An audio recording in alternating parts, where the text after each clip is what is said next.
I need this to be perfect. If you repeat this phrase too often, it can make you sound like you're not smart or grounded enough. Those who expect perfection set themselves up for failure. Intelligent people prefer completing tasks step by step and watching what they can improve on the way. They don't impose unrealistic expectations on themselves and others and avoid manipulating and demanding tone. It's not fair. Using this phrase in conversations with your colleagues and friends, you risk making an impression of a naive person.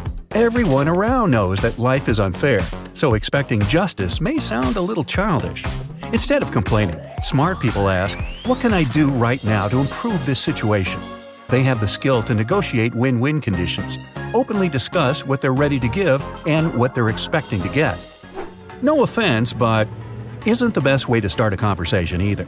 When people hear that, they subconsciously begin to expect something offensive and disrespectful from you. Smart people won't start the dialogue with negative vibes. You don't want to make the opponent feel defensive before you even got the chance to express what you have to say. Sometimes under pressure at work, you might say, "This will only take a minute," or "coming right up," and then spend hours and even days to accomplish the task. If you can't realistically estimate time frame, others might think you're not that smart and reliable. If you want to support the image of an intelligent person, never promise to complete the task sooner than it might be done. It'll be smarter to leave yourself more time and finish before the deadline. "It's not my fault" is another childish expression that you don't want to say at work. You definitely won't get any respect by blaming others for your own mistakes. Intelligent people have the ability to admit they're wrong and correct themselves. This phrase might also provoke people to strike first and blame you even more. So, if something bad happened and it really wasn't your fault, it's better to tell the facts in a calm manner and avoid pointing fingers. Words like "oopsie" or "my bad" are definitely not the most appropriate way to express regret about your mistake. People might feel that you're trying to discount the consequences and don't want to take responsibility for your actions. Avoid overwhelming people with unreasonably long and poorly constructed sentences. Double negatives such as "I didn't have nothing" or "I don't know nothing" can make you sound really silly. It's not only grammatically incorrect but also difficult to comprehend. Two negatives in one sentence distort the meaning, which makes the poor listener hang up trying to untangle this snowball of words.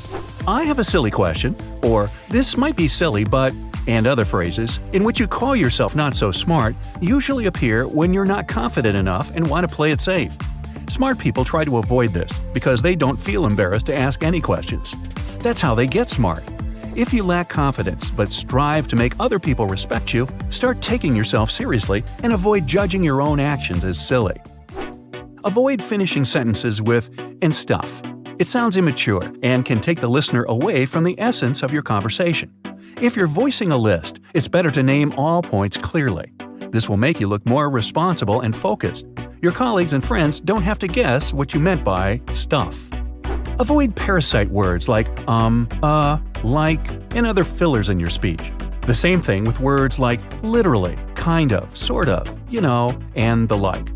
Overusing these words can make you sound less intelligent and competent. If they pop up automatically, try to breathe deeper when you speak, and don't be afraid to take up space with a pause if you need it. That's not my job description. People who refuse to take on responsibilities that go beyond their job position are risking leaving a negative impression.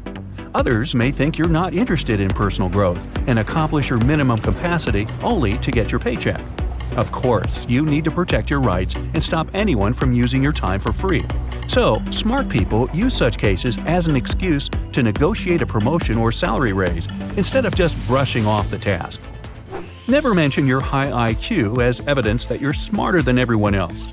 That's never been my problem. Psychologists have already discovered dozens of different kinds of intelligence, including linguistic, visual, musical, rhythmic, emotional, and others. IQ tests examine only one of them and determines how good you are at solving puzzles and problems. It doesn't guarantee that you're smarter in all aspects of life. That's why referring to IQ tests as evidence of your exceptional intelligence may sound outdated.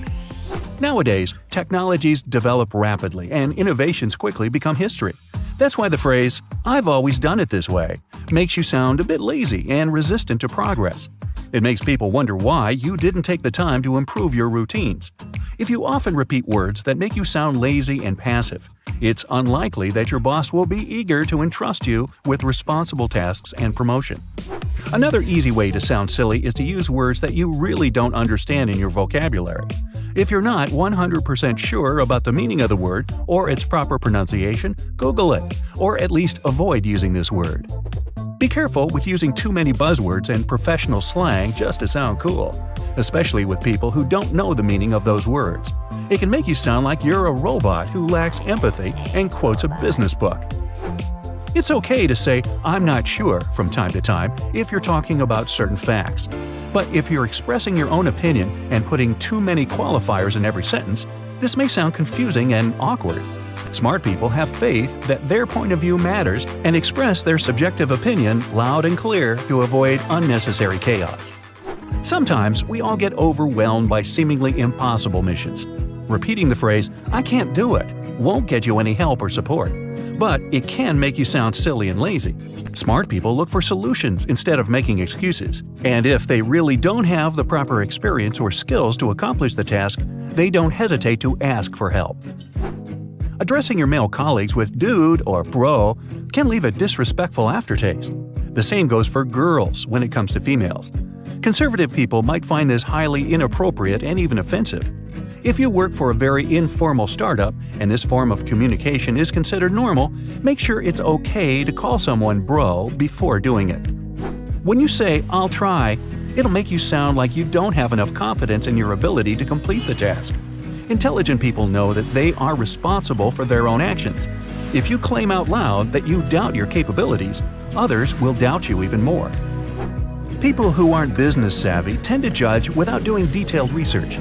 If you're impulsive and rude in judging people, events, and places, you may gain the reputation of a shallow person. Smart people don't rush to conclusions and take time to observe. I'm your huge fan. Idolizing people around you or celebrities can make you sound a bit naive. Any person has strong and weak qualities, and smart people respect others for who they really are and avoid turning anyone into a perfect imaginary friend. If you blindly imitate celebrities, repeat their phrases and actions, wear the same haircuts and outfits, you won't be considered a mature individual. Intelligent people have the courage to be themselves. There are also plenty of non-verbal ways to look less with it than you actually are. Constantly nodding your head, sitting in a twisted back position, or violating the dress code.